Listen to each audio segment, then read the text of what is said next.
How strong is Manga Vegeta? Once again, by official Divine. Divine is cool. Let's go.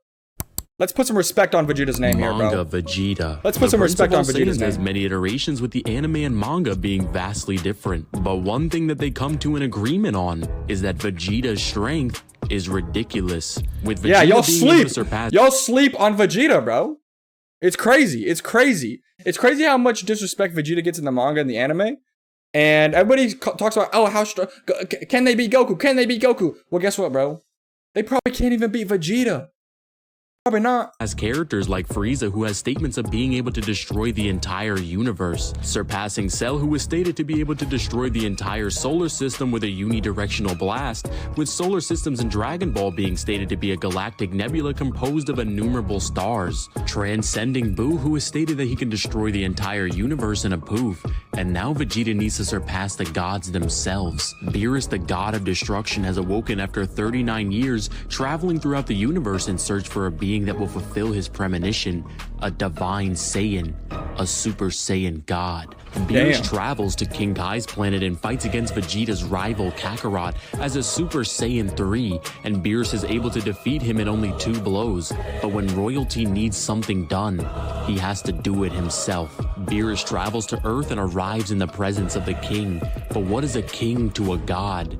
And what is a god to a non-believer? Oh, what did I say earlier, chat? What did I say earlier? I said the line. Vegeta erupts with rage as he strikes the queen of all Saiyans and becomes even stronger than Kakarot as a Super Saiyan 3 and proceeds to pummel Beerus.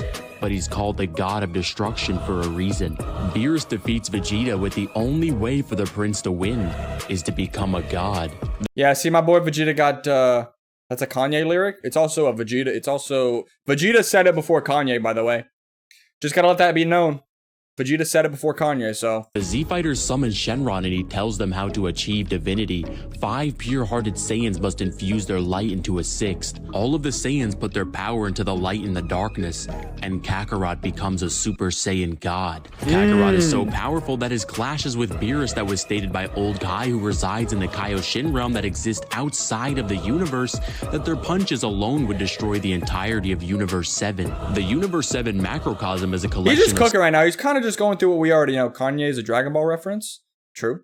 7 different space-times that are stated to be infinite in size, and the afterlife in particular was stated in the... So at this point, we already know Vegeta's universal, okay? This is Battle of Gods era, okay? And we already know he's universal, okay? And we still have all of Super to go through, so, you know, just remember that. Daizenshu for a world guide to be a transcendent existence above the living universe, and in the Dragon Ball Super Exciting Guide was stated that the afterlife transcends the concepts of space and time multiple times. Vegeta's Saiyan blood drives him to surpass his rival and trains with Beerus' attendant Whis and achieves Super Saiyan Blue, with Vegeta training so hard that he's able to match Kakarot, who contrary to common belief was able to retain his universe-destroying power in his base form. As it was stated in the Dragon Ball Super... Remember that, bro. Remember that. The strength that Goku got as a Super Saiyan God, he absorbed that, and that's how strong he was in his base form, bro. Oh my god.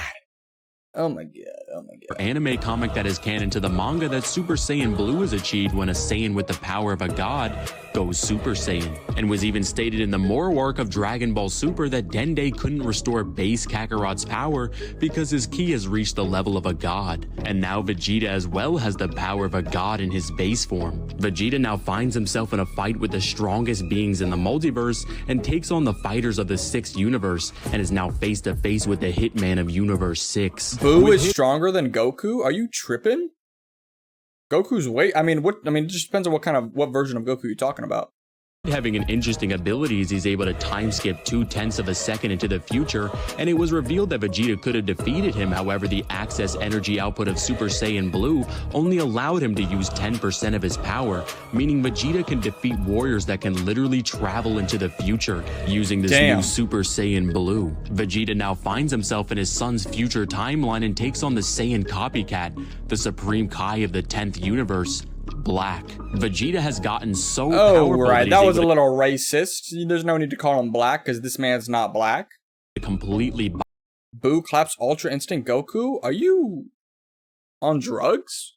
body this literal god using Super Saiyan God alone, Vegeta's power keeps growing higher and higher and has now reached the eyes of the multiverse, as he now finds himself in the Tournament of Power and fights against the strongest fighter in the tournament, Jiren the Grey, a mortal who is stated to surpass his own god of destruction, with the gods of destruction themselves being stated to have power that transcends dimensions. Vegeta has gotten so powerful that he's able to perfect Super Saiyan Blue and has now surpassed Yu Zamasu, who was stated that he was going to destroy I actually like perfected Super Saiyan Blue more than Super Saiyan Blue Evolution. Luckily, Super Saiyan Blue Evolution isn't canon to the manga, but like the thing is we're never gonna see Super Saiyan Blue Evolution again. So like why even make it a form? At least with Super Saiyan 3, like Super Saiyan 3 makes sense. Super Saiyan Blue Evolution makes no sense. So yeah. Parallel worlds, which includes every timeline and all the mortals within them. Vegeta attacks Jiren and is able to make him bleed by landing 2 clean shots on the strongest. After Universe 7 wins the Tournament of Power, a new enemy has arisen. Moro the Planet Eater, who has been in prison for thousands of years, has escaped and is consuming countless planets, becoming stronger with each one. Vegeta decides the only way to become more powerful is by learning from a race of weak fighters. The Yardrats. The same aliens who taught I sometimes I forget about that. Vegeta also knows instant transmission now. That is kind of cool because I mean it made the cool thing about instant transmission is it kind of made Goku interesting because he had obviously techniques that nobody else had. But I also do think it's kind of cool that Vegeta also has instant transmission. Kakarot had to use instant transmission, and where he mastered Super Saiyan to the point where he could use it at will. Vegeta arrives on the planet and goes through meditation, unlocking a hidden power within himself. In the end, Vegeta was able to master one of the most difficult techniques that perfects his ki control: Spirit Vision. Vegeta was able to pick up on Spirit Vision and instant transmission in only several months of training, with Kakarot needing an entire year just to learn the basics. Vegeta uses instant transmission and arrives on the battlefield and is smiling in the face of Moro, the same Moro who just previously stomped out Omen 4 UI Goku. And now the King's battle begins. Vegeta unleashes a fury of attacks on Moro and they're actually doing damage, with each of Vegeta's strikes hitting harder than the last. But that's not all, as Moro seems to be getting older. It is revealed that Vegeta is using his new technique and is literally beating the energy that Moro stole from all the other planets out. I think that's so cool. Like, I'm sick and tired of Dragon Ball just getting like, oh, you have to be stronger against this enemy. Oh, there's another enemy coming in, he's even stronger. No, like, you should, like, you know, change things up, you know? Maybe Goku and Vegeta have to go to a planet where they can't transform for some reason. You know, you can think of a reason. Just, I don't know. I'm not the one who makes the manga. But they can't transform, so they have to stay in base form. Or like, you know, maybe the person that they're fighting uses magic. And, you know, they can like slow Vegeta and Goku down infinitely. Like, or like something like Gojo's technique of infinity where he can't be hit. Like, I want like techniques and abilities. I'm sick and tired of just getting stronger and stronger. You know what I'm saying?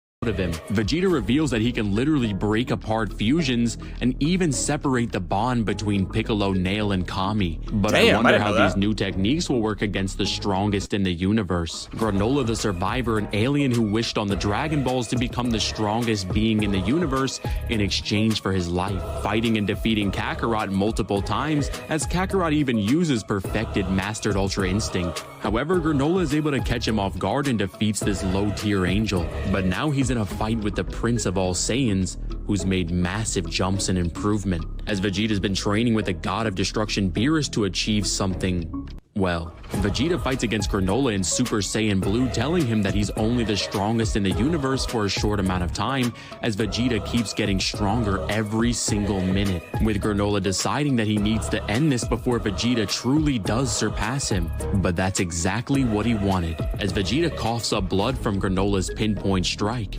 I also think Ultra Ego is cool. I think Ultra Ego is pretty cool. Energy starts surrounding Vegeta's body, putting aside all of his trauma from Frieza blowing up his planet and blaming it on himself, putting aside his anger that he always lives in Kakarot's shadow. As all of his emotions fade away, only one arises to the surface. Vegeta explodes with energy, the energy of a destroyer, and once again becomes the Prince of Destruction. I think Ultra Ego is cool, but at the same time, it didn't amount to anything. Like, this is another instance of Vegeta getting a power-up / transformation, and it's not amounting to anything.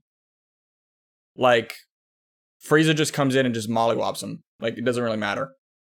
You know? I think Ultra Ego's cool and it looks cool. But, like, you know, at the same time, I feel like there should be, like, techniques behind it. Like, if you get punched, you slowly get destroyed or something like that. Because it has, like, the power of, like, destruction or whatever, right? And, like, every single time he touches you, or if he holds onto you long enough, you just instantly start, like, just fading away or something. I don't know. I just don't, I'm just so sick and tired of, like, the constant just power-ups and getting stronger. Like, give me some techniques behind this shit. You know what I'm saying? Ego Vegeta. Vegeta in his new Ultra Ego form states that his power is boundless and proceeds to completely body the strongest fighter in the universe, with Vegeta himself stating that the more damage he takes, the more powerful he becomes. I guess it's true. Even the strongest fighters in the universe experience fear. Vegeta fights against another wishful opponent who wants to become the strongest in the universe, Gas. With Gas being so powerful that he's able to take on Kakarot and Vegeta at the exact same time, but not for long. Dude, I can't wait till dude, when that shot gets animated right here. Yo, chat. When this shot, not the same time. This one. When Goku and Vegeta are fucking powering up right here and this shit eventually gets animated. Oh my god. Oh my god, bro, it's gonna break the internet. It's gonna break the internet. Y'all were like, oh, Gear 5 Luffy's gonna break the internet. Oh, 1,000-Year Blood War Ichigo's gonna break the internet. Oh, Boruto Time Skip's gonna break the internet. Nah, bro. Only one anime will and has and will ever break the internet, and it's gonna be Dragon Ball. It's gonna be Dragon Ball. It ain't happening. It ain't happening. But not for long. As he stated before, the more damage he takes, the stronger he becomes. And this is the second time he's made the strongest being in the universe cower in fear. Manga Vegeta scales the complex multi to complex multi, outerversal, infinite, irrelevant. Is that his strength or is that his speed? Infinite, irrelevant. With infinite to irrelevant speed. In the end, Vegeta has come a long way since being Kakarot's lesser and is now making the strongest fighters in the universe cower before him, because you may be able to damage him at first, but in the end, he doesn't even feel it. What's up, guys? It's Divine. If you Part 7 JoJo would break the world compared to this shit. See, what's crazy is that's not true, Japan. Like, because what's crazy is Vegeta's so strong. Let's say, right? Let's say Vegeta just hops in the JoJo universe. If he just claps his hands hard enough, the entire universe would be destroyed.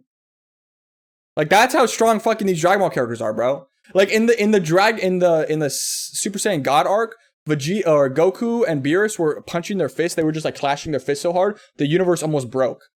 The universe was destroying itself. So if Vegeta just kept clapping his hands hard enough, he could probably destroy the entire universe. I would bust. Dub video, by the way. How strong is Manga Vegeta? Dub video.